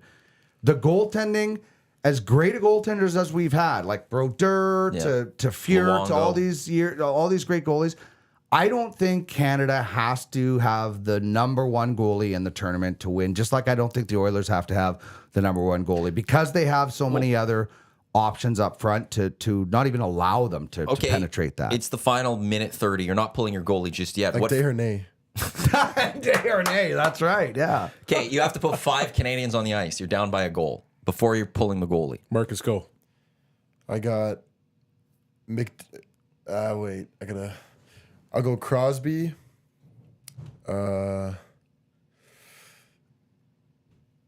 Is another good. I want to play in the offensive zone actually. Yeah. So I'll go McDavid, Crosby, Bedard. And then you need 2 more. And then Who are your D-men? Yeah. Or do you go 4 have- forward and like would you go nuclear? Like I look at it as like McKinnon, McDavid, Bedard, Crosby, McCarr. well, Are we down by a goal again? We're down by a goal, Okay. and you're we're not down by a pulling a goal. goalie just yet. but it's like I look at But this like- with the Oilers in case I think of you have the nuclear emergency option that Canada's going to be able to score a goal. yeah. So Always. it's the same with the Oilers. I say in case of emergency, break glass, put McDavid, Draisaitl together. Like that's your emergency thing. And for the Canadian team, in case of emergency, McKinnon, Crosby, McDavid. Your 3, and those 3, McCarr on the point, and another. You throwing someone else out there, You put Hyman out there, net front. and then you pull a goalie, and then that's where the whatever other player you haven't talked And about that's yet not, goes out and there. I'm not taking shots at any guys, No. but like legitimately, that is what Hyman's sole job is, to go to the net front and just pick off passes. So Well, yeah, you like- have Hyman in front of the net. You got McDavid, McKinnon ripping around the outside of the ice, doing what they do. You have McCarr just ready to tee up shots, And Crosby. and Crosby. Crosby's your bumper. So you're down by a goal. Do you think they could score a goal? Tie this game up, God. send it to overtime. Oh, unless Dominic Hasek is in net, like what happened in '98, and he stoned the Canadians. That's where I'm not as worried about us not having the best goaltending as Canada. Now- Because I think if Canada ever needs a goal, Yeah. they've got the horses to be like, go get a goal, and they'll get that goal. Who's your 3 shooters if it goes to a shootout? And would you put the greatest player of all time in that shootout, as opposed to Mark Crawford in '98, where he left the greatest player of all time on the bench? Well, I know my 3. I'll let you guys go. Who would your 3 shooters be? McDavid, McKinnon, Bedard. Yeah, I would have Bedard in there for sure. I could, because I think you could get away with not having Crosby because of the age. But I'm of that mindset. Bedard's in I'm there not for overthinking sure. this. I'm not overthinking this as a coach. I'm not having the moment where I put Ray Bork? Zach Hyman or whatever out there. Shanahan. And someone's going, well, McKinnon didn't go. I want to make sure the 3 best there, they had their shots. Then I could get creative after. Bedard's You in wouldn't there go. for You sure. wouldn't go Makar ahead of Bedard. I'd go No, Bedard. because I would. His shot is so I'll take that lethal, forward. man. That shot is so lethal. Like, I'm not saying It is, Bedard yeah. has the move. I just think it's so quick. What about you? I think the way Bedard, like that one penalty shot when he brings it to his like backhand to his forehand, I think it's pretty much unstoppable. I think for sure in a shootout, I'd pick Bedard. I mean, what flex does he use? Like a 70? I don't know. It's a Not Sherwood. a chance. That That thing's probably a 55 or 60. The release, it's unbelievable. I can't even explain. I don't think that flex would be good for winning puck battles though, which he doesn't need, Yeah. obviously. But I think Bedard. He's bringing Sherwood back, though, man. The Sherwood goalie sticks I used as a kid were like 50 pounds. Now they're Sherwood's bringing Marcus is back. a bit of a throwback when it comes to like puck battles and stuff. Like when we played, or at least when I played, it was like, here's a piece of rebar, Yeah. and go use it. You'd probably do good with that. Because what's your flex? 95. Yeah, that's my point. Wow. Well, yeah, but you're leaning on that a lot too, right? So it's You got to get into it like an 85 Really? and just let wristers go. I like being in the corners. I don't. Yeah, that's okay. Don't worry about that. Just get your body who in is front a of them. Don't let player them that touch your you stick. try to play like? Is it Kachuk? Kachuk, yeah, but even more in the corners than him. Yeah. And, I mean, I guess shooting the puck more would be another good asset, but I think being in the corners, I just feel almost more like comfortable, kind of. Just feel at home there. Yeah. Yeah. You want to go and grab the puck and feed it to someone. Yeah, in the slot. Yeah. Well, that works, man. You need those goal yeah, players. that works. That's huge. You can get a shovel too, and you can just bulldoze the puck to the net if you want. This is the EST Hangout presented by Two Hoots Hard Ice Tea. Don't give a hoot, give two. Matt Iwanyk, Marcus Laraque, Shawn Belle, Dean Millard with you here on EdmontonSportsTalk.com. Tune in iHeartRadio as well as those watching us on YouTube. Reminder: GCL Diesel Oil Stream pregame show and postgame show tonight with Tom Gazzola. That will be taking place. Watch party out at Hudson's West Edmonton Mall. Tommy will be on the air at 6:30 right here in Edmonton Sports Talk, getting you set for the first game of round 2 between Oilers and Canucks. Right now, a chance to qualify for the Great Outdoors Comedy Festival VIP table to Friday, July 12th, which will feature Andrew Schultz and Shane Gillis out at Kingsman. VIP tickets for this one completely sold out, so we've got a table That guy of 4 was on still the available. Brady roast. Andrew Scholes. And Shane Gillis was in the air in the, I think in the Isn't seats. Andrew Scholes coming? He is coming. He's coming. Yeah, Just he's read- that- part just of the read- I Friday gotta thing. go watch that. He So was we're- good.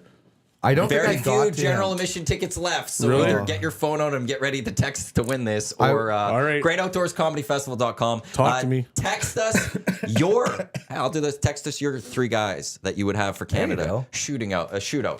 We get to whatever that 4 nations or the Olympics in 2026. You need to take 3 Canadians to go out on the shootout. Who are your 3? Text that in right now to 780-218-9999, and you will go into a draw for to be in the mix. In a couple of Fridays, we'll give away this VIP table to the Great Outdoors Comedy Festival on the Friday with Andrew Schultz, Shane Gillis, Saturday featuring Kevin Hart, and Sunday Bert Kreischer, who was at the Comedy And- Festival too. oh, yeah. Whitney Cummings. Again, tickets, greatoutdoorscomedyfestival.com, and Alley Cat, which features the 6 O'Clocker Lager, the official beer of the Great Outdoors Comedy Festival, the first big event that the 6 O'Clocker Lager is going to be featured in. Portions of this hour, it is brought to you by the Hive Product Marketing, official merch partner of EST. I'm working on with Chelsea with some EST Golf Classic stuff. Be sure to check them out if you're looking for any sort of promotional products, thehiveproductmarketing.com. I was telling Belsey I saw a clip of Orson Welles roasting Dean Martin on Twitter yeah? yesterday, and I'm like, man, have roasts changed after watching most of that Tom Brady roast the other day? Like, roasts are like, they used to be like little bit insulting and ribbing. This was an assassination of No, they Tom find your Brady. weaknesses. Oh my god, they found everything. And they step and push Repeatedly. And when you're ready to pull off, Repeatedly. they just push a little harder. Like the thing that I found the funniest, I kept laughing at Kevin Hart, laughing at Tom Brady for actually doing it. It was vicious. Did you watch it, Marcus? Well, I've seen roast. Like I saw a Kevin Lowe one. I haven't seen that one. But Okay. yeah, I the haven't Kevin seen the Lowe Kevin was Lowe good one. one Was too. it? Apparently, I haven't seen it, but I heard See, I it wonder was. if it was as vicious as chance. this one. my dad was there. He wasn't obviously there was other people there. Like I think it's like almost their job just to Yeah. roast people. They're making fun about like a pig that like ruined his wedding or something. Yeah, there's like it's just oh my I think Mac goodness. T, when he was on, he talked about how he Mac T's funny. He is He's very great at funny. that stuff. Yeah. And he was going like, oh wow, like to what everyone else was doing. Like, oh boy. See, like I feel like they almost ham it up a little bit more because you get these guys like Jeff Ross who Yeah. his sole job is to roast, and he's like, I'm gonna give it to you. I couldn't And do it. There I was couldn't like be a roasted there's been person. clips where guys are like, it's almost like a firing squad. They go down the line and they just rip into you, and you're just like, man, you walk away from that. You might need to take like a shower or something. Like that's what Kevin Hart was saying. amount Anybody of- take shots at me? I'm ready. I'm gonna the come amount back. of shots that they took at Giselle, and actually even like Kim Kardashian was there. Yeah. And she's just an innocent bystander. And she came up and got booed. Yeah. And then when she was just sitting there, she was just sitting there and she was getting ripped. Well, she was up there. Gronk, she too. spoke. If she spoke, you're fair But game at even that point. before she Gronk spoke, was she sat taken. there Yeah, and because was they knew just she was taking going to it. speak, so she has to take Like it. Nikki Glazer's crypto joke about Yeah. Brady and then Gronk. Yeah. Me no, not real money. Like Gronk is just taking strays. The like one crazy. did the joke about Robert Kraft. Yeah, and the that was massage- Jeff and- Ross. And Brady Brady got did up and not was like not that a one. chance. Yeah, that was Jeff Stop Ross. with that. Yeah. And like, whoa. And then Jeff Ross is like, I'm the roast master. I don't care. Yeah. But it was lethal, man. I just, if you are agree to be roasted, you better have the Thick skin. thickest skin and be able to let joke. I couldn't do it. There's no way I could let somebody roast me like that because it would get to me bad. They would find something that would get to me. There'd be, I think I could handle most of it, but there'd be those one or two Something. that would absolutely crush me, and I would. Nikki Glazer went on to the Howard Stern show. I think it was like the day Yes. after or 2 days after. Oh. And she went out and said, hey, there's a bunch of jokes that I didn't even say.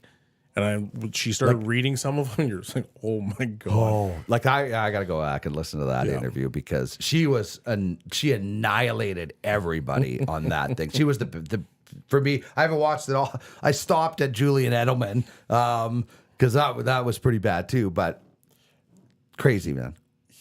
That Edelman, who was he, a wide receiver? Yeah, He was good. he was good. Yeah, and Belichick got him pretty good, and Brady, because he's like, remember that pass in this game? Oh yeah, that was Julian. Remember that pass you threw? Oh yeah, that was Julian as well. So, I like the fact that Robert Kraft was there and Belichick was there. I was actually impressed that they showed up. Yeah. Well, apparently, Kraft told the Falcons not to hire Belichick, which is don't trust him or something. And he was your coach for all these years. We will get to Oilers Canucks here right away. But Marcus, okay, obviously the last name everyone knows the last name. You mentioned your father. You are the son of George. But you've been playing some hockey, JPHL. You're a right winger. How was your season this past year? Give us a little scouting report on yourself. I mean, I like obviously playing in the corners. I've said before. I like to score goals too. Not like a guy like on the power play or like the flank guy shooting from the top of the circles. I like going to the net and making plays at the net. I maybe scoring more goals, kind of like Hyman. Especially on the power play, I'm usually obviously net front, so I can screen the goalie and get like a position on the defender to like tip pucks. I'm physical. I like to hit. I like to chirp a little bit. I was at it was like a Saints spring camp. Are you going to tell the story when you cross-checked the guy in the head and then you scored and then the guy jumped on you? Is that the story you're about to tell? Well, I wasn't going to tell that one, but You should tell that one. That's a good one. I was gonna. There was a few instances there I wanted to fight, because of cross checks like that and hits. So I'd like to, when fighting comes to play, I would like to fight too, but that obviously isn't on my report yet. But yeah, and playing in the JPHL too, like helping me develop as a player with the coaching that I had this year and the trainers that we had and just everything, the power skating, it definitely helped me a lot. So if you're not going to tell it, I'm going to tell it. So a bunch of us we're out watching, and Marcus is, he's doing really well. He's coming down the wall on the right hand side, and he takes this thing around the net. He gets hit, and he's still holding on to the puck. He's holding on to the puck. That same guy takes a second run at him. So Marcus kind of like moves the puck, cross checks this guy. Guy goes down, and clearly he's hurt. And I understand like the situation of it, but kind of funny. So me and the coaches that I was with start laughing. Marcus rolls off the wall, gets the puck back, goes and scores. And as Marcus is celebrating, the guy finally gets up and is like, "There's no call here," and literally just skated after Marcus and jumps on him and just starts trying to feed punches at him. And the ref finally separates it. Marcus gets up and just laughs in his face and then skates back to the bench. And I happen to look over, and his mom was sitting up in the stands, and she was just like, her hands were on her head. Oh. And I was howling because I'm like, this is the greatest thing ever. I'm like, that poor guy just got abused and then got scored on, and then he took a dumb penalty. And then he got laughed at. And then he got laughed at. Like, how's your shift? He's 4 years older than me, too. Man. Oh, really? Yeah, he was. Oh, wow. Pretty You good. showed that guy. Do you have like when you're facing another guy, is there I'm going to chirp this guy, or is it just anybody is available? Usually probably like they're better players, obviously, so they get off their game a bit. But honestly, sometimes chirping's not always the right move. Sure, sometimes just getting pucks in and hitting their defenseman every single time and making the right play, that's almost better than chirping, or it is better than chirping. Yeah. So, but yeah, if I am gonna chirp, it'll be probably one of their better players for sure. So what's next for you? I don't obviously hope to play junior soon. That would be cool. Or play next year playing HC Edmonton again to help me keep developing for sure. That'll be good. And Are you saying that because the GM of HC Edmonton is sitting here? No. I say it everywhere. I mean, I try to all my buddies that play other places, I try to tell them like it's not even comparable to AAA hockey. I agree. Like 9 p.m. practices on Mondays and Thursdays, and they don't even work out. They don't stretch like how we stretch to make sure we're good to go. I mean, You guys have an okay arena to play in. I mean, it's all right. the greatest arena in Western Canada. Like it's I always joke about this. If you want to go do a tour of, I'm not going to say, but this team in this league and this team in this league, and then you want to come and see the facilities that HC Edmonton use, it's no contest. There's not a team in Canada that has a facility as nice as this. I would say for at this level. So you're right. It's a special place to be, I think. Is there something going on tomorrow that you might be a part of? Possibly. Well, what's that? 10 a.m. WHL draft. Ah, the WHL draft. It's a big day for you then. Yeah. It's a lot of nerves. I haven't even slept. Like we had a JPHL selects team in Nashville this past week, And you guys crushed it. Yeah, there was good teams in that tournament too, like Sweden. But our group, like we came together, we all bought in, we all played the same way. None of us tried to go end to end. We got pucks in deep, found the guy in the slot, cycled the puck well, and no teams could handle us at all. Especially like Norway was a very good team. They had like 23 hours of jet lag though. I think they actually might have beat us if they had a good sleep. But still, like our team, the way every line bought in, it was perfect. But I was gonna say like all in Nashville, I couldn't sleep. Like I still can't sleep. It's like so much nerves. Yeah. So much nerves. So where's the team that what are the teams that you're hoping to go for? Go to, sorry. Staying in Edmonton would be cool. I mean, obviously I don't want to talk like I'm some like big shot, but obviously going to any team would be cool. Sure. Getting an opportunity to go to a junior camp and to show how I can play, especially like bigger hockey, play against bigger players. I feel like I play better hockey when it's quicker and bigger, so then I can promote my simple plays and my simple mind and how I think it works very well at that level. So, Well, Do you have plans for tomorrow? no, Not just gonna follow along with Going no to like school. yeah. Yeah. Okay. but this is going to be happening while you're in school. That's right? wild. Like so, you've You'll be talked allowed to have your different phone on, guys, I'm right? assuming. I mean, I have my No? Russian teachers. She's pretty. They probably know. Yeah, I don't. Maybe my computer out. I am hoping, but my Russian teacher, I don't think she'd know what that is. She's my math Russian? teacher. She's Russian. I think she's Anna. Oh, I Anna, thought she yeah. was teaching you Russian. Oh no! I was no, like, she you're might taking a be. Russian class? That's impressive. She actually talks Russian. There's a Nice. kid in my class who can speak Russian. They speak Russian, so I learn a couple of words. Beautiful. Privyet. That's hello. All right. Yeah. I mean, I hope she allows that. I mean, I don't think she knows what that is, but she's so. I like that explanation. Like, you have to go, I need to have my phone on. Why? Well, I might get drafted in the WHL soon. What? I mean, what is this joke that you're trying to play on me? Yeah, I understand it's nerve wracking, but it's also just a process, right? Like, you played well, it's going to happen at some point. You're going to get that opportunity. I mean, I talk to people about the WHL draft, and people get worked up about it. And it was different when it was the Bantam draft, right? So it's a different situation, but it's in the long journey. It's such a small piece, isn't it, Belzy? Yeah, Like it's an important piece of your journey, but Well, I don't want to take away the excitement from Yeah. kids and stuff like that, because I do think, for a lot of players, especially young players, it's hey, this is my hard work paying off. Sure. And I think that's part of the process, and everybody wants to play in the WHL, but being on the flip side, I've gone through it. I now see it. I see what it does to kids that don't get drafted. I see what it does to parents. I see how parents make decisions that are, well, call it whatever they want. Parents make decisions based on trying to get drafted. Yeah. And the reality is that sure, you're going to get drafted tomorrow, but you still got to go make that hockey team. Yeah. You could be undrafted.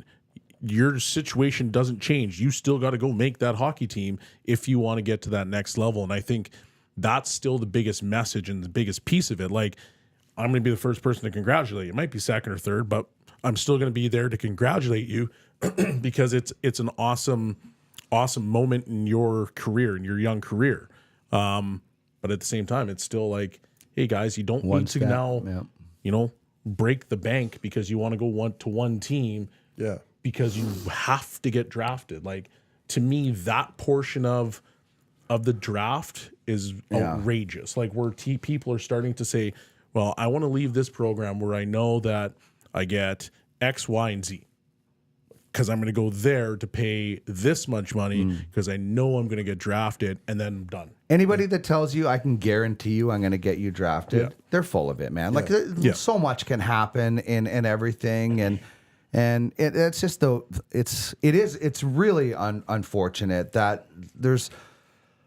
Listen, I'm part of what we're building with the JPHL. I think it's the greatest, but I can't tell somebody that their opinion of what they're doing over there is wrong or whatever. Everybody has to make their choices, but you should never make a choice for your child based on where is he going to get drafted. If I go here, he's going to get drafted here. You don't know that. Yeah. Nobody knows any of that. Yeah.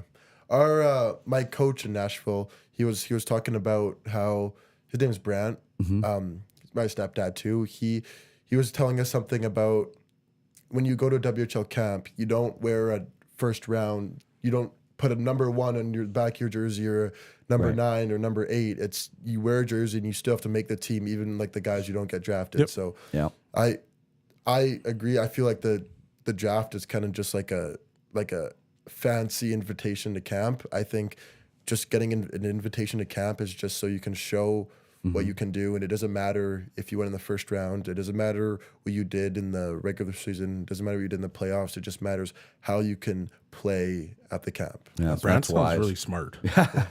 Well, and it is. It's a, like you said, it's a great reminder of the work that you did to get there, but it's also a reminder of how much harder you have to work, because if they drafted you here, they have expectations of you. Now you have to get to those expectations. So it's an awesome moment to enjoy it and then realize, okay, so much more. Just like the NHL, right? It's no different. It's just a different level. The higher you go, the better you have to step up your game, which I don't think you will have a problem Now, the doing. one question I have is, are you going to go higher than your dad? Where did he go?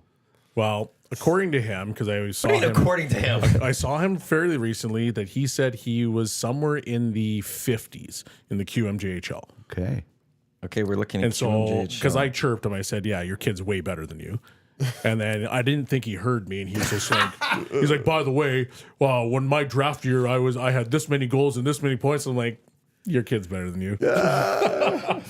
There's no proof of it either. Like you can't prove find it? Yeah, no. It's no not way. on the internet. QMJHL draft. I'm going to see if I can find something quickly. Yeah, we got to try to find this. I would agree with you, Belzy, though, that Marcus has more skill. Like, I like your shot. I know you're a corner guy, but I think he's got an underrated good shot. skill. Yeah, I really like your shot, and you get that body moving, and like, I mean, the battles that you were able to have with a guy like Rylan Mon this year or Liam Pugh, and some of these bigger, stronger players, that must have been so much fun for you. I mean, a guy like Liam Pugh, he's hard to hit, very hard.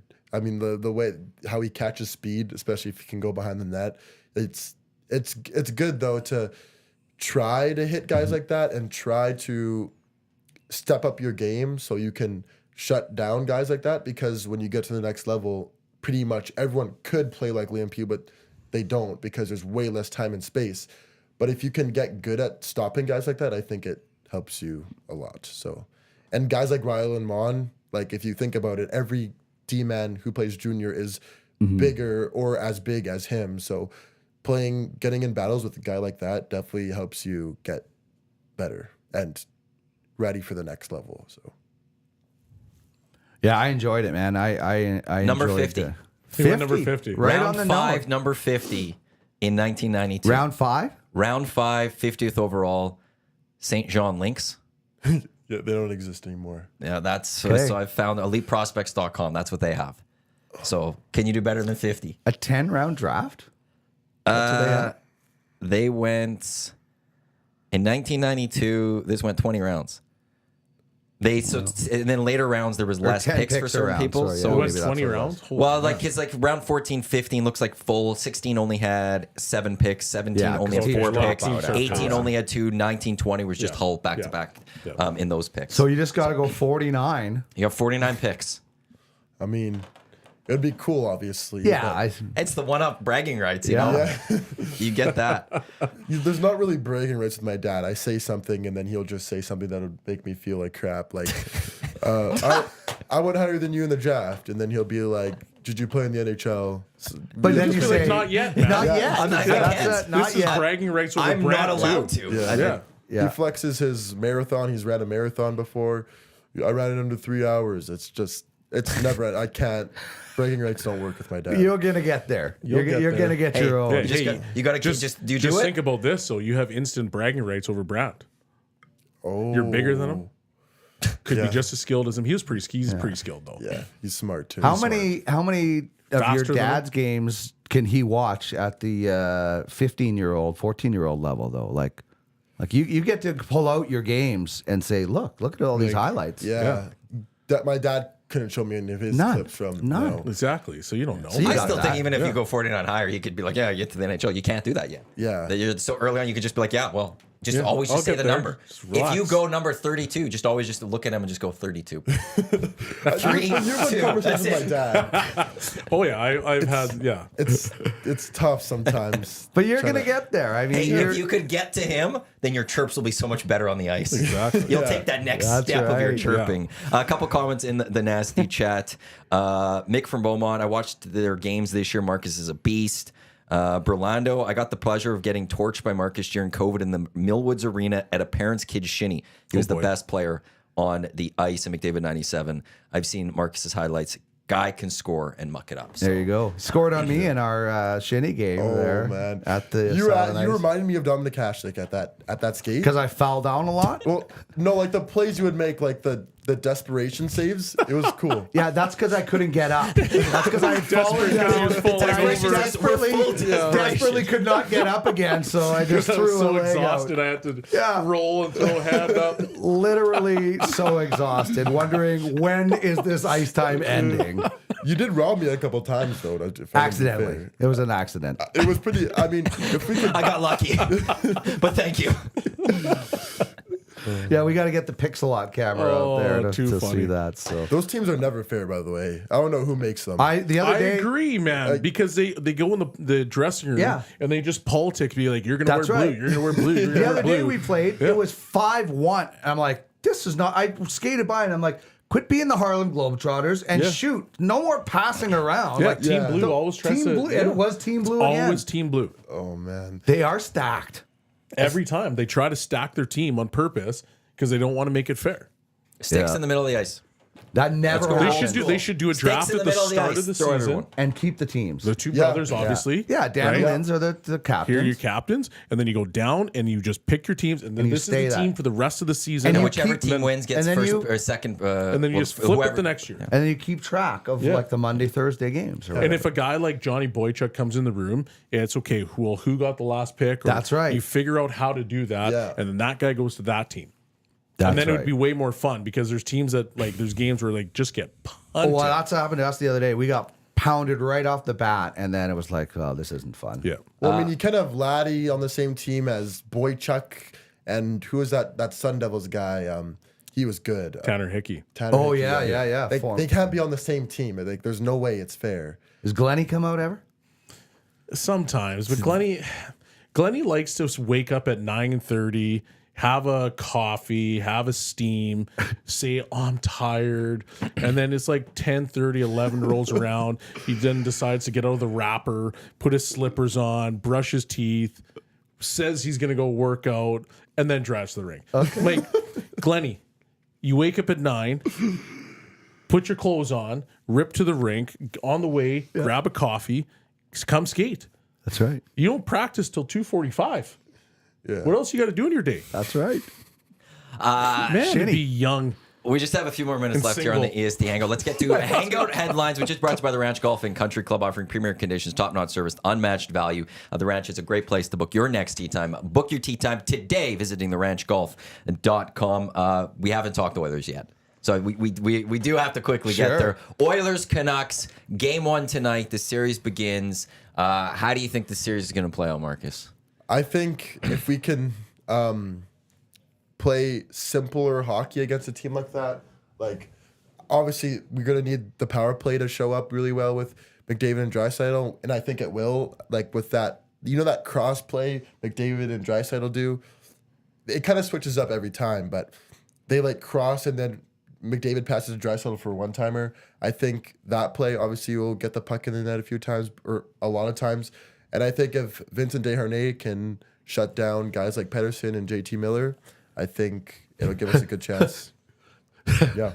And if you play like how he played against LA. Pedersen and Miller are out against Desharnais, that's not a matchup that the Oilers are winning. I mean, I would like to see what happened. His reach is so long. Who would you want out there? You would want Desharnais or Ekholm out there Well, if we're in what situation? against Miller and the top line? I would go for a penalty kill. 5-on-5. 5-5. I'd go Desharnais and I'd go Ekholm or maybe even Brett Kulak. He's a good guy. Yeah, Kulak and Desharnais are together, are they? Or is Kulak?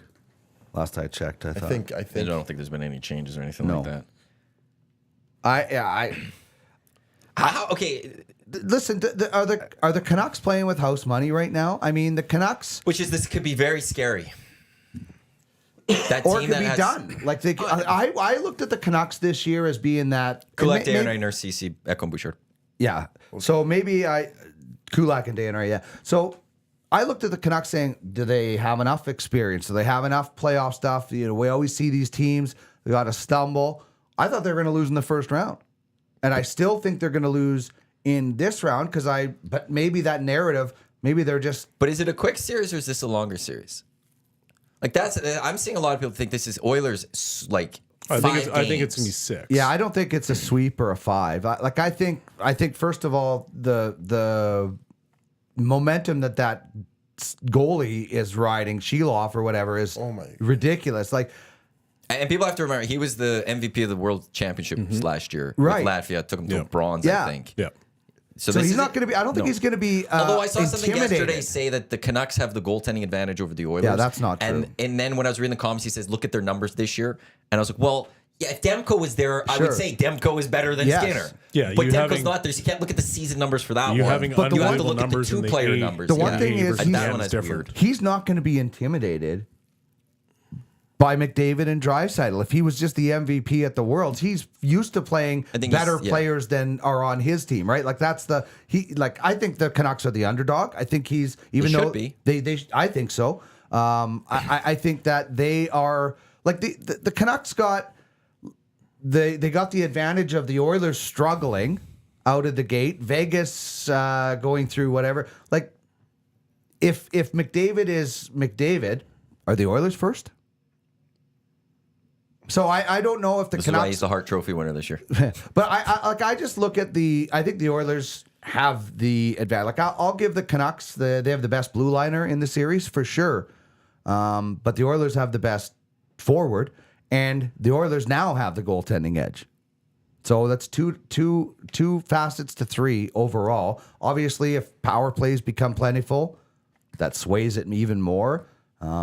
I think Skinner just has to be consistent. Like that one game he played, was it like game 2 against LA in Edmonton? Where they lost? Yeah. But then they win 1-0. He wasn't good. Who thought this Oilers team would win a 1-0 game? Well, that's something they've been doing since Nullblock's been in. But I mean, at the end of the day, if you look at this series, if you're the Oilers, you have the 2 best players of the series.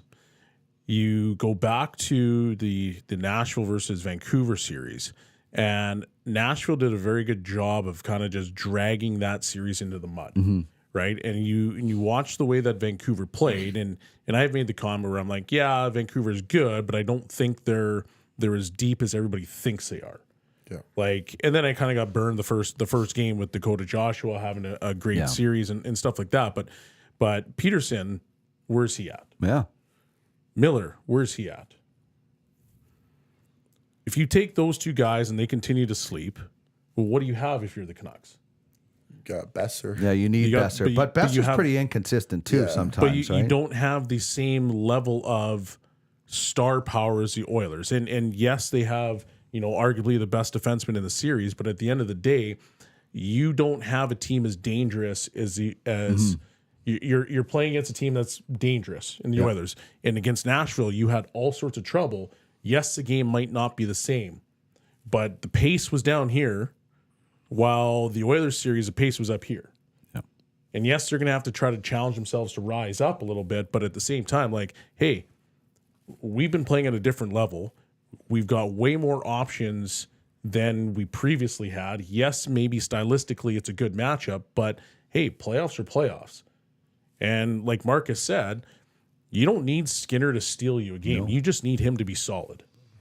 And then from there, can my 5-on-5 pick up? Because it wasn't that great against LA. You destroyed them on the power play. Well, what's Vancouver going to try to do to Edmonton? Well, they're going to try to drag them into a street fight. And well, that's exactly what LA tried to do. Yep. So if you want to live and die by the power play, hey, go nuts. Yeah. But this is not a good recipe. So if you're a team like Vancouver, you might have to play just a little bit different, which might open up that door. It's gonna be a fun series. It'll be a good. I think I've been saying it all week. Anyone just dismissing the Canucks right away, I think that's the mistake because people have been dismissing the Canucks all season. You can't. That's what I did in the first round. So did I. I thought they were primed for. I think this gives them that little extra experience to jump going into this series. But I think just you look at this Canucks, it's not just an easy push them aside. Yeah, the Oilers are the favorites. They should be. They're the better hockey team, I would say, especially right now with the Demko injury. Yeah. Yeah, if you bring Demko in, it's a way more even series. Completely. And if he comes back, If that, Which it if sounds that like according post to was not Frank- hit, Yeah. Frank this is Saravalli the says... Gordon Bombay moment. If it was one inch to the left, that puck is in the net. yeah. And this is probably Nashville versus Edmonton. I will say this about Demko, though, because I know Frank had it. I thought game 5, they said he might be able to come back. Yeah, here it is. Sources say he's out at least through game 4. He's been skating, progressing. Earliest possible return would be game 5. But I will say this, too. He won't be Demko these playoffs. Yeah. No. When Demko comes back, if he comes back in these playoffs, he's still not going to be Demko that we saw in the regular season. He's not going to be Demko again until next season. Yep. So I don't even think you have to worry as much if he comes back into 2-2 series, a 3-1 series for the Oilers, whatever it might be, and you get game 5 and Demko's out there. Yeah. I think initially you're not as worried because he's probably being rushed back to a degree to get back into this. That's it for the EST Hangout All right. today. Thanks for coming in. It was great having you. Thanks for having me. All the best tomorrow. We'll be keeping an eye on this and before 50. That's the goal. Let's get it. 49, Let's get it. 49 or lower. We're gonna. If that happens, we'll all be Hashtag celebrating. We're gonna be all better than- celebrating. You need to text him after. How about 100%. Hashtag better than 50. That's what you want. Exactly. So good luck with that. All the best. Thanks for coming in, Bellsy, Dean. Thanks for always. setting this up, Dino, and it's great having you guys here. Coming up next, it is the Lock Shop with Dusty and Haas. Another chance to qualify for the VIP table for the Great Outdoors Comedy Festival. Congratulations to Rob, who qualified today on the Hangout. He didn't. I don't think he texted. I did. Oh, did you? Yeah. Okay. As well, at noon, we do got the Oil Stream, Dusty and Gazzola, but then also the GCL Diesel Oil Stream pregame show. Later tonight, 6:30 right here in Edmonton Sports Talk, as Tommy will get you set for game 1 as it finally is here. The Edmonton Oilers are playing a second-round playoff series. Took a week, but it's finally here. Thanks for tuning in to the Hangout off behalf of Dean, Sean, Marcus, I'm Matt. Lock Shop coming up in just a few minutes right here in Edmonton Sports Talk. Don't go anywhere. Let's go. There you go, right in front of the camera. First-time guest, long-time listener, fan of the original draft commissioner. Welcome to the EST Hangout presented by White Claw Hard Seltzer. The difference is clear. Matt Iwanyk, Tom Zola with here. Joining us today,